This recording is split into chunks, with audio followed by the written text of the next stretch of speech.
श्रम विभाजन जाति प्रथा क्या है, निबंध के लेखक कौन है, भीमराव अम्बेडकर का जन्म कब हुआ, चलिए जन्म स्थान बताइए, कौन सा परिवार में से थे। अच्छा अब बताइएगा प्राथमिक शिक्षा के बाद बड़ौदा के नरेश की प्रोत्साहन राशि पर कहाँ शिक्षा प्राप्त करने के लिए गए, फिर वहां से कहाँ गए, लंदन। चलिए फिर आगे बताइएगा कि इनका मृत्यु कब हुआ, इनके जीवन का कितने व्यक्ति प्रेरक थे, 3 12 व्यक्ति का नाम। चलिए तीनों का आप नाम बता दिए, बहुत सुंदर। बताइए अनेक पुस्तक लिखे, जिनमें की बताइएगा प्रमुख रचना भाषण बताइए। बहुत अच्छा। आगे बताइएगा elimination of caste in India का हिंदी में रूपांतरण किसने किया। चलिए अब बताइए बाबा साहब अम्बेडकर के संपूर्ण भारत में कितने खंडों पर प्रकाशित है, 21 खंडों में। आगे बताइएगा कि जाति पाति किंचित संपादन के साथ जाति पाति तोड़क मंडल यह सम्मेलन कहाँ होने वाला था, कितना ईस्वी में होने वाला था, 1936 में।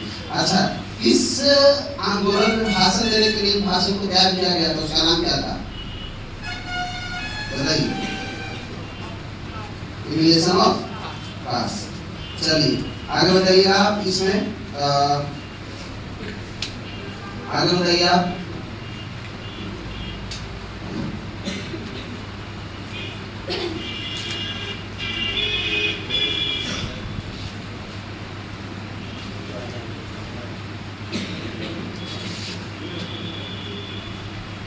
जाति प्रथा मनुष्य को जीवन भर के लिए एक पेशा मानता है या अनेक पेशा में, अनेक पेशा में, सॉरी एक पेशा में मानता है।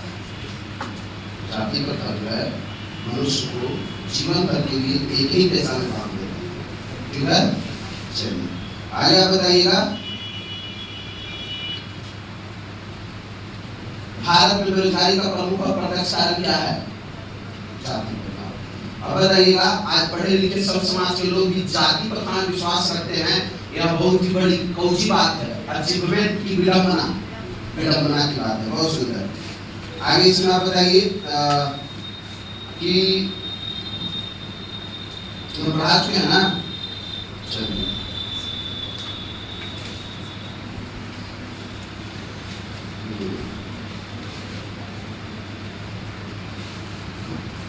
क्या जाति प्रथा को यदि श्रम विभाजन मान लिया जाए तो स्वाभाविक विभाजन हो सकता है, नहीं। बहुत सुंदर। आगे बताइएगा फिर आप इसमें हमको बताइए लेखक आज के उद्योग में गरीबी और उत्पीड़न से भी बड़ी समस्या किसे मानते हैं, जाति प्रथा। चलो बहुत अच्छा। आगे आप इसमें बताइए दूसरा चैप्टर का नाम क्या है, 20 किताब क्या है, कहानी के लेखक कौन है, ललित लोचन शर्मा का जन्म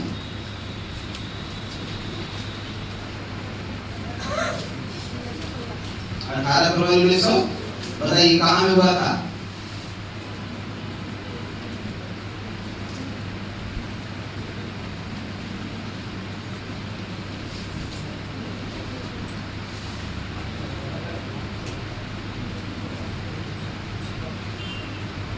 चलिए आपका हो गया टाइम ओवर, हम आपसे सुना याद है तब।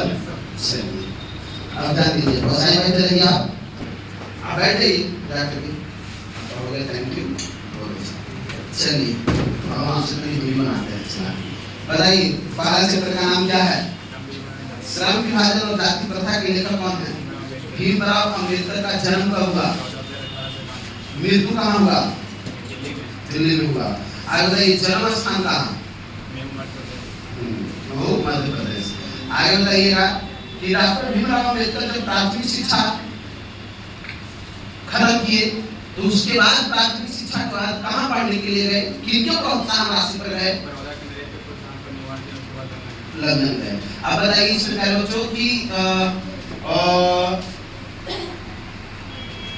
भीमराव अम्बेडकर के जीवन में कितने व्यक्ति प्रेरक रहे, पहला। चलिए बहुत सुंदर। आगे बताइए इनकी रचना एवं भाषण बताइए, एलिमिनेशन ऑफ कास्ट, हाँ बुद्धा एंड धम्मा, हाँ बुद्धिजीवी एंड कंपनी जिनसे हुआ सुराज। चलिए बहुत सुंदर। हाँ आगे बताइएगा। बाबा साहेब भीमराव अम्बेडकर का संपूर्ण पाठ में कितना खंडों प्रकाशित? चलिए प्रस्तुत पाठ बाबा साहब के विचार भाषण लिया गया। हिंदी में बात किसने किया? नरेश यादव। चलिए अब बताइएगा एनिमेशन ऑफ कास्ट जो भाषण था प्यारे बच्चों, उनको कहाँ देना था, किस सम्मेलन में देना था, कितना ईस्वी में देना था? हाँ हाँ बहुत अच्छा बहुत सुंदर। आगे बताइए।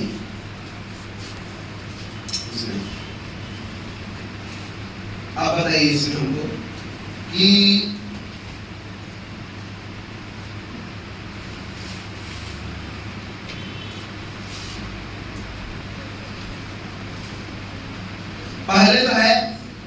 पहले जो है वो किस प्रकार से मनुष्य को पैसा निर्धारित होता था? पहले मनुष्य को पैतृक पैसे के आधारित पर बांट दिया जाता था। जन्म से यही काम उसको बांट दिया जाता, चाहे उसका अंक लायक हो या ना हो, उसे जन्म दिया तो उसके घर को रहना सहन खान पान पालन हो या ना हो। बहुत अच्छा। अच्छा जो पैसा में बांटने की जो कार्यक्रम था वो जन्म लेने से पहले की जन्म लेने के बाद बहुत अच्छा कर दिया जाता। आगे बताइए।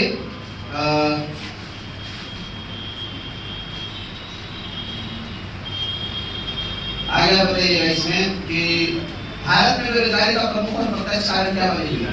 जाति प्रथा। चलिए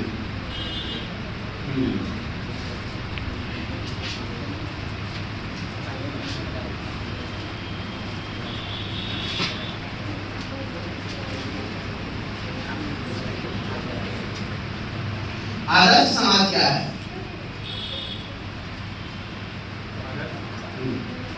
इसमें जाति प्रथा की जाति के जात पात छुआछूत रहन सहन पर नहीं किया जाता। अच्छा इसको आदर्श समाज कहते हैं। बहुत अच्छा है।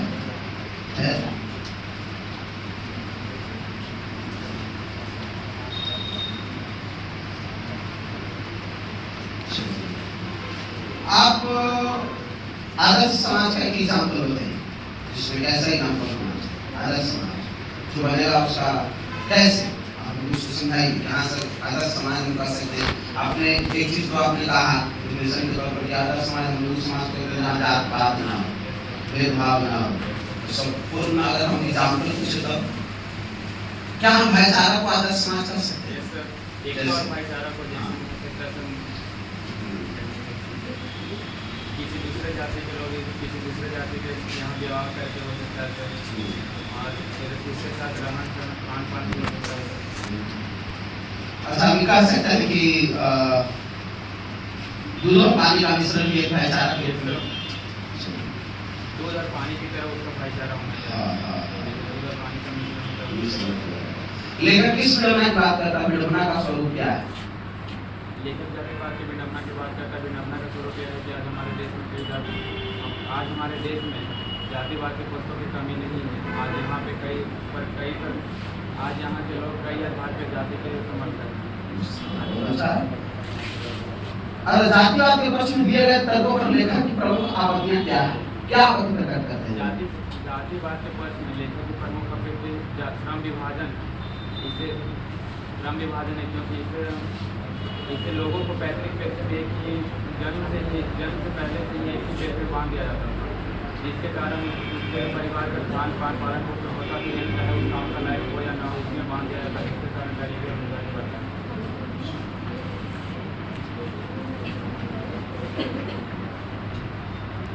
आगे बताइएगा इसमें विडंबना का अर्थ क्या होता है?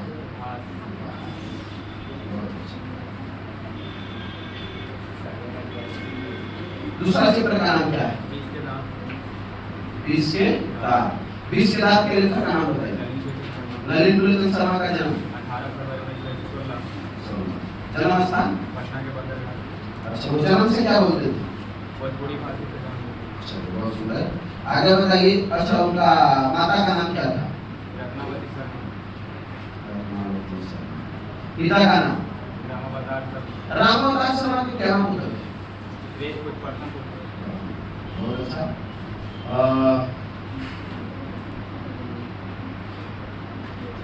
संस्कृत और हिंदी में एमए किया किस विश्वविद्यालय से? एक ही विश्वविद्यालय का 4 वर्ष।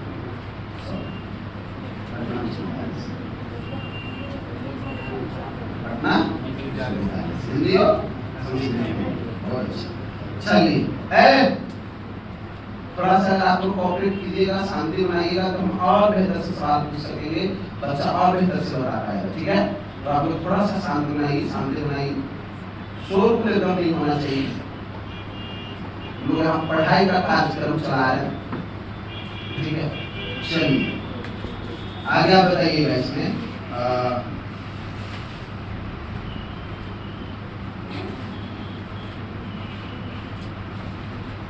वो किस कॉलेज में प्राध्यापक है? प्रसाद जैन। हर प्रसाद दास जैन कॉलेज, आरा रांची। हाँ, आरा रांची विश्वविद्यालय। अंत में 1959 ईस्वी में पटना विश्वविद्यालय का अध्यक्ष, हिंदी विभाग का अध्यक्ष। अच्छा, क्या इस बात पर वो मरते समय तक रहे? कितना ईस्वी तक आप? 1959 बने थे सर। 59 में वो पटना विश्वविद्यालय हिंदी विभाग का अध्यक्ष है, लेकिन मृत्यु समय तक रहे। मृत्यु का कब हुआ? 1961 में सर, 12 सितंबर 1961। हाँ, अब हिंदी कविता में जो है इनका रचना बता दी। हिंदी कविता काव्य का रचना, और 20 के दांत और ये 20 दांत तो कहानी है। हाँ, काव्य रचना बता दी। अच्छा, कहानी बताइए 20 के दांत के अलावा बताइए। अन्य नामक कहानी।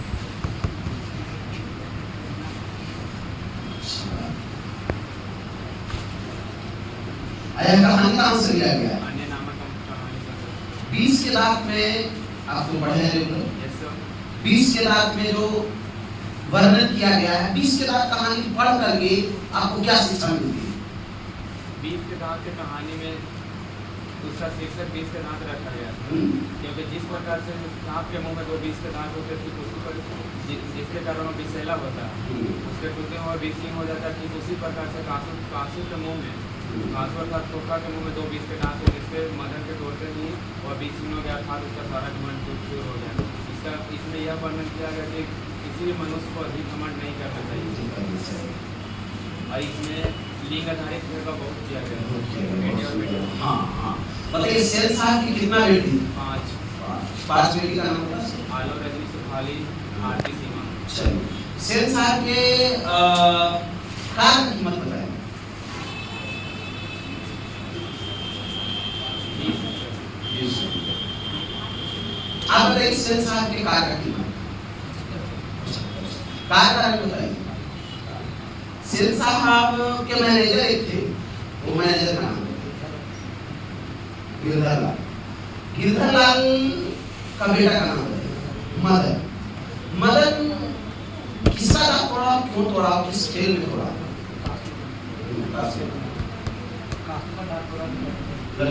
कितना दांत तोड़ा? आप बताइए अपने स्तर से 20 का दांत जो है, इसका सारांश आप बताइए। ये कहानी पढ़ करके आपको क्या अनुभव मिला और इसका अर्थ क्या हुआ, वो आप बताइए।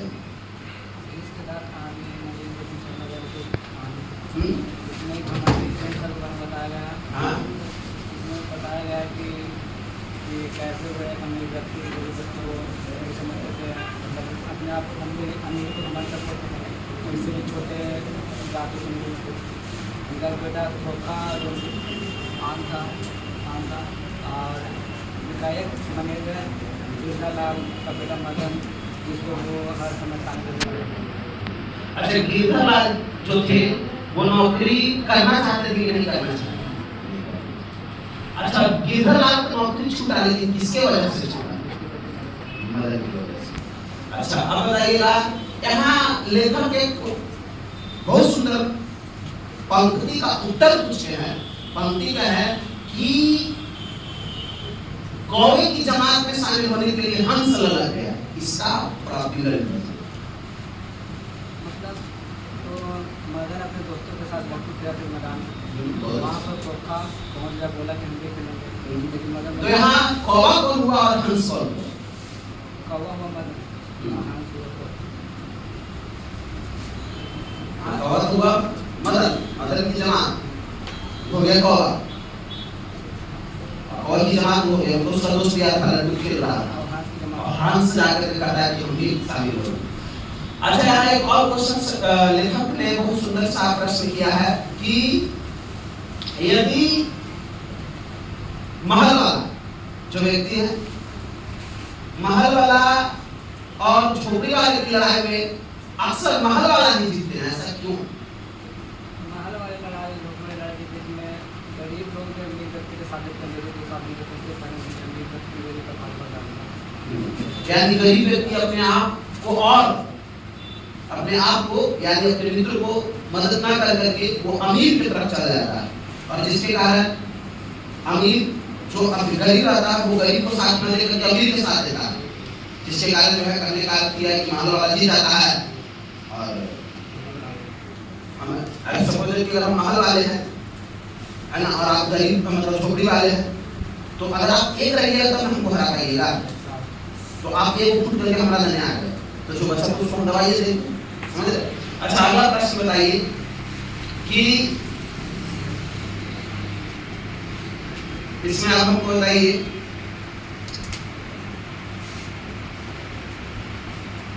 कौन किसको कहता था कि ये जन्मसिंह नहीं है? सही साहब। अच्छा, अब बताइएगा सेठ साहब क्या है, सब आते हैं मिलने के लिए, तो आते हैं तो उनमें से एक बच्चा रहता, वो बच्चा किसका था और उस बच्चा के विषय के बारे में बताइए। पत्रकार जो अपने बेटे को बोलते हैं कि हम अपने बेटे को बनाने बहुत पसंद करता है, जो मेहनत नहीं करता है, उनको गाड़ी जो नहीं लगेगी उसके बाद से सुनते चलने लगते हैं। अच्छा, वो बेटा जो था वो किसका था? उसके पिताजी क्या करते थे? उस बच्चा के पिताजी क्या करते थे? अखबार बेचने का काम करते। अच्छा, आगे बताइएगा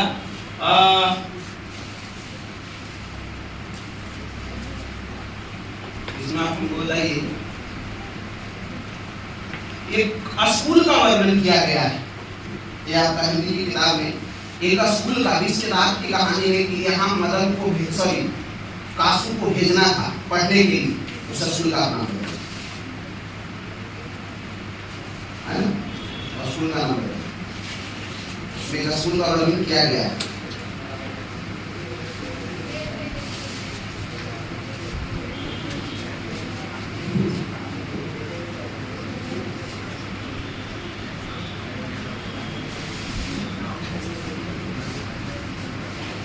स्कूल का नाम वर्णन किया गया, तो ऐसा लगता है कि एक स्कूल था, उस कहानी एक स्कूल था, उसका नाम था किंडरगार्टन स्कूल, किंडरगार्टन स्कूल का नाम था।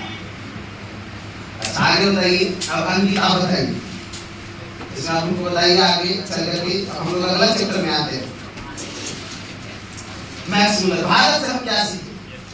उसका लेखक कौन? अच्छा, मैक्स मूलर असली है क्या? भारत से क्या सीखे?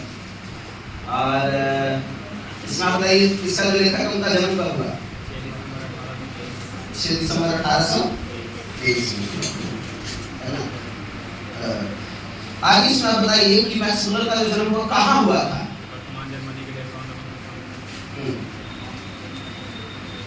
6 दिसंबर 1823।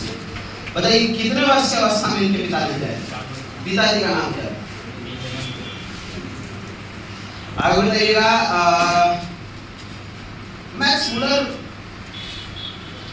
बचपन में कौन सी भाषा में निपुण हो गए? मैक्स मूलर बचपन से संगीत और लैटिन और ग्रीक भाषा दोनों में बहुत अच्छा, बहुत सुंदर। आगे बताइएगा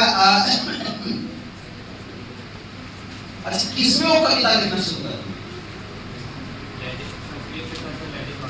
कविता लिखना शुरू कर दी लैटिन। अच्छा, वो किस विश्वविद्यालय में संस्कृत का अध्ययन कितने वर्ष उम्र में शुरू? हाँ, 18 वर्ष उम्र में लिखित विश्वविद्यालय में संस्कृत का अध्ययन। आगे बताइएगा, जर्मन भाषा में किसका अनुवाद किया? उत्तर प्रदेश।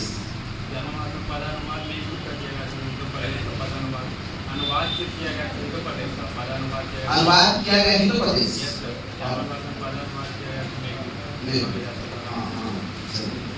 आगे बताइएगा, इनका मृत्यु कब हुआ? 28 अक्टूबर 1900।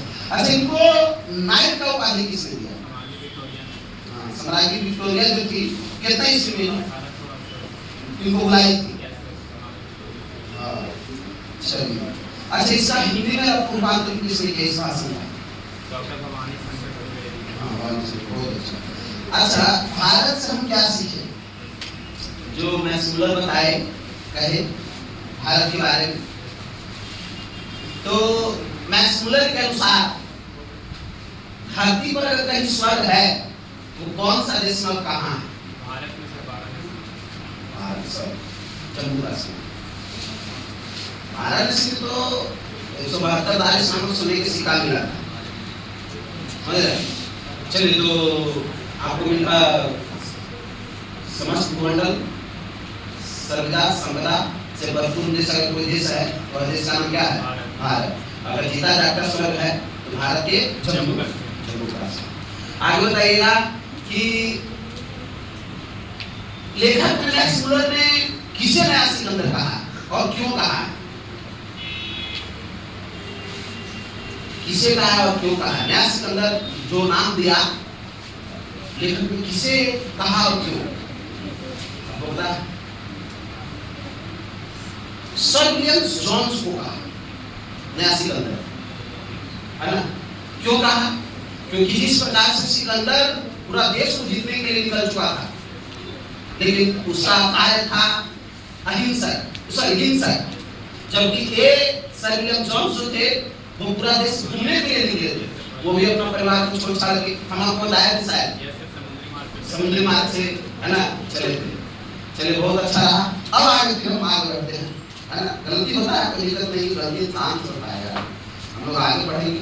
चलिए, बताइए नाखून क्यों बढ़ते हैं? लेखक कौन? हजारी प्रसाद द्विवेदी का जन्म है। चलिए, अच्छा कहाँ पर? बहुत सुंदर। अच्छा, ये नाखून क्यों बढ़ते हैं? आप लेखक के सामने पहली बार कब उपस्थित हुआ? जब उसकी पोती को बचपन में पीटा गया, बेटी को तो बचपन में पीटा गया था। वो अपने यहाँ के पिताजी से घर में पूछते थे नाखून बार-बार क्यों बढ़ते हैं? अच्छा, बदरिया मनुष्य का आदर्श क्यों नहीं बन सकती? इसके पीछे आप रीजन बताइए।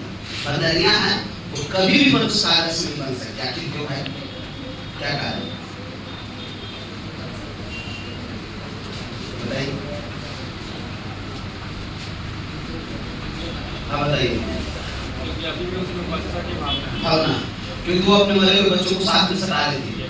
जब हम लोग मनुष्य से मर जाता है उसको जाकर कौन राम नाम सत्य है कर देते, है ना? चलिए, आगे बताइएगा, अब मनुष्य को अस्त्र के रूप में नाखून नहीं चाहिए, क्यों नहीं चाहिए? अब मनुष्य उससे भी कई घातक हथियार शस्त्र का उपयोग करने के बाद आ गया है।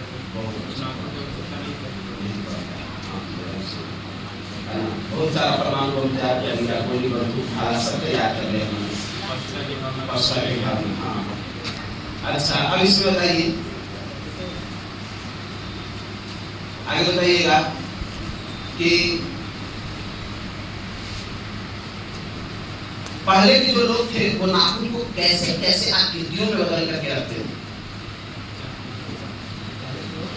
नाखून जब काटते थे तो उसका आकृति क्या क्या देते थे?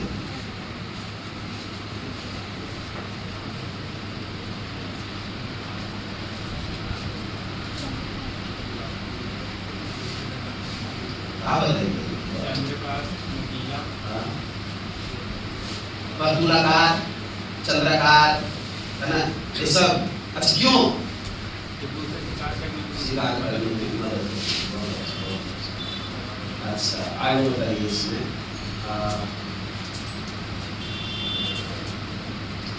अगला चैप्टर में बढ़ते हैं। बहादुर है नागरिक लिपि। अच्छा, नागरिक लिपि जो है वो नागरिक लिपि गुणाकर मूल्य द्वारा लिखा गया एक निबंध है और उसमें आपको बताना है सबसे पहले कि नागरिक लिपि की शुरुआत कहाँ से हुई, कितना सदी पहले नागरिक, सबसे पहले कि नागरिक लिपि में स्थिरता कब आई, कितना सदी पहले आई।